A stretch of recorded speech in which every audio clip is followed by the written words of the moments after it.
Okay.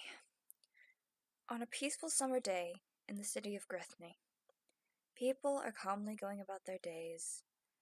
Birds flit happily above in the warm air.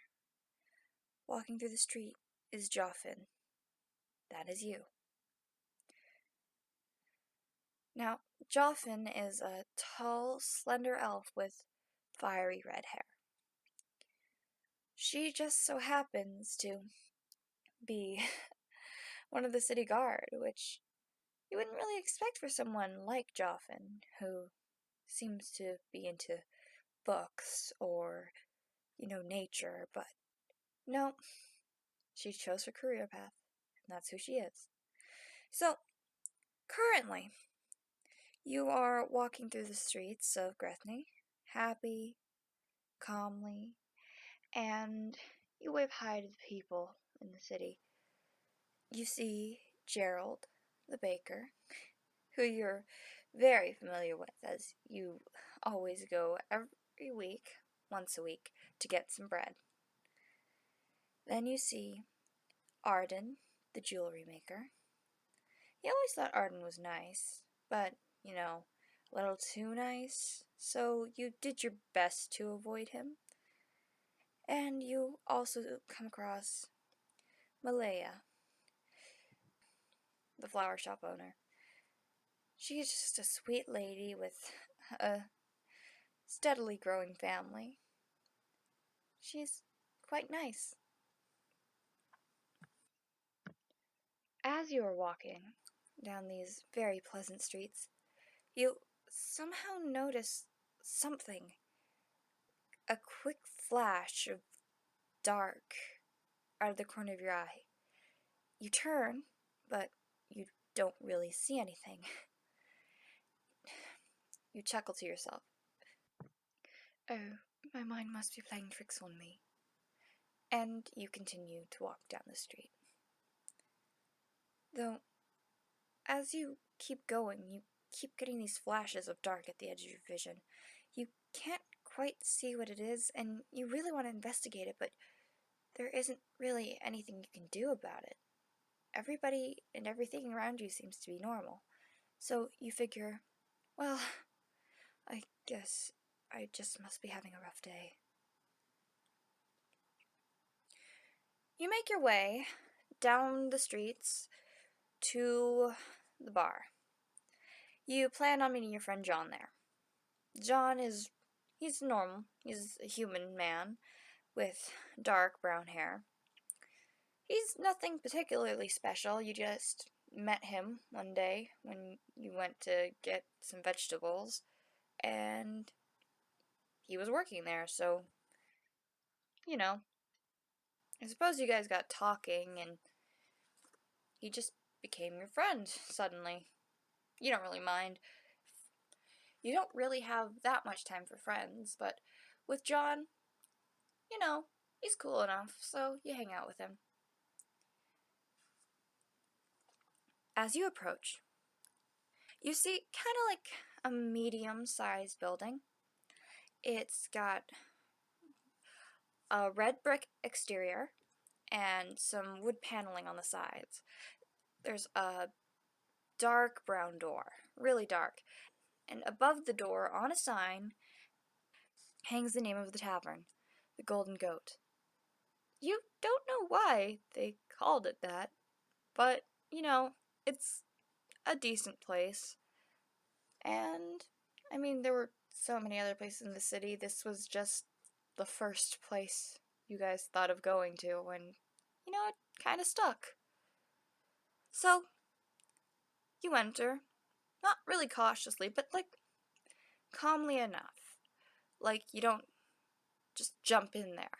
And as you enter, you see to the right of you, there's the bar, with the friendly bartender, Anthony. He was always kind of pretty quiet, stereotypical bartender, I guess. You look around the room, and you see many people. It's a decent amount for, right after work-ish. As the sun's still up, not many people decided to come, but, you know, decent company. You gaze about the group. There's a bunch of tables, stools at the bar, mostly filled, and then you see a table for two, right there. And in one of the seats is your friend, John. Unlike normal, John has a couple of people around him. John is not that talkative and or social, so you're not sure why that's going on, but you decide to check it out. And as you approach, you can see the hostility in their body language. So you're just standing there, kind of wondering what's happening. And then you hear, "Ugh, come on, we need this spot, okay? You're not using it." "But, I mean, come on, I'm saving my spot for a friend. Just let me do that, okay?" "Seriously, get out of the spot. You're not using the other chair. Go to the bar or something." "Guys, come on. Oh, look, there she is. She's coming over. Hey, Joffin! Joffin, over here!" So the group turns and looks at you. And you're just standing there kind of observing, and you aren't quite sure what to do. So, being the person you are, you walk over to your friend. "What is this I'm seeing? What are you trying to do?" "Don't you understand that this is my table? My friend and I sit here all the time. So, why don't you just back off?" The two people that are standing beside the table just look at you. They are not at all intimidated by you, being a slender elf yourself. So, as these two kind of bulky guys are just staring at you, kind of astonished that you were even trying to threaten them, you say, "I mean, it is kind of rude just assuming that he's lying about having a friend. Honestly. Please get out of the way or I will have to unsheath my mace and nobody will like that." As you say this, they just look at you, and then one of the guys says, "Huh, well, I guess we have to listen to her, huh, Drez?" I mean, she's so intimidating. Then that particular guy reaches forward and just pushes you right at the shoulder. You just move back slightly, kind of stumbling, and then you quickly regain your footing and just look at him.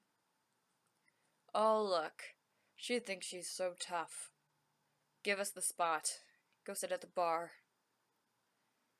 So, you look at him, kind of confused, because you're still wearing your armor, and he thinks he can push you around. I mean, he literally just pushed you around, but that's not the point. So, what you do is you attempt to reach up, grab him by his cloak, and pull him down to reach your level. "Listen, you." You reach up, try to grab his cloak, but as you do, you grab it, and he grabs your wrist. He stares at you, because you're trying to pull him down, but it's not working. So, he says, "What do you think you're trying to do, little one?" With his hand on your wrist, he shoves you back, knocking you onto the table behind you and kind of onto the ground, which you're not too happy about, and neither is John. John just stares up at them, then back at you, then up at them. It's like, we really didn't mean to, John gets picked up by his shirt, out of his chair, and up to the face of the other guy. What do you think we are, little man? You think that we're gonna take this? Really? He laughed in his face. I didn't mean anything. Honestly, just, Javin, help! He turns to you as you begin getting to your feet. You wipe the little bit of liquid that is poured onto your face right off with your sleeve, and you look up at him.